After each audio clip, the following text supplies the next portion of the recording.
Mustafiz IPL খেললে চেন্নাই লাভবান হবে, আমাদের কোনো লাভ হবে না। পাপনের এই কথা সহজভাবে নিতে পারেনি মহেন্দ্র সিং ধোনি। এবার বিসিবি সভাপতি নাজমুল হোসেন পাপনকে ধুয়ে দিল মহেন্দ্র সিং ধোনি। এবারের আইপিএলের সবচেয়ে সফল বোলার মুস্তাফিজুর রহমান। 14 উইকেট নিয়ে সেরা উইকেট শিকারীর তালিকায় 2 নম্বরে রয়েছে মুস্তাফিজ।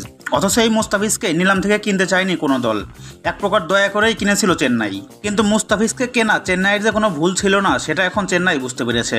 তবে আইপিএলের দুর্দান্ত খেলা মুস্তাফিজ দেশে ফিরবে আর মাত্র একটি ম্যাচ খেলেই। জিম্বাবুয়ের সাথে সিরিজ খেলার জন্য বাংলাদেশে যোগ দেবে মুস্তাফিজ, এ কারণে আইপিএলের আর কোনো ম্যাচ খেলতে পারবে না সে। গতকাল বিসিবি সভাপতি পাপন বলেন, মুস্তাফিজ দেশে ফিরলেই ভালো, সে আইপিএল খেললে আমাদের কোনো লাভ নেই, সব লাভ হচ্ছে চেন্নাইয়ের। পাপনের এমন কথা সহজভাবে নিতে পারেনি মহেন্দ্র সিং ধোনি। ভারতের এক গণমাধ্যমকে দেওয়া সাক্ষাৎকারে মহেন্দ্র সিং ধোনি বলেন, মুস্তাফিজ আইপিএলে ভালো করছে সেটা ঠিক আছে, তবে এখানে সে কোনো কিছু শিখতে পারবে না, এটা সম্পূর্ণ ভুল ধারণা। এখানে টি-20-র সেরা কোচ রয়েছে, বিশ্বের বাঘা বাঘা খেলোয়াড়রা আছে, বরং বাংলাদেশে না গিয়ে আইপিএল খেললেই অনেক কিছু শিখতে পারবে মুস্তাফিজুর রহমান।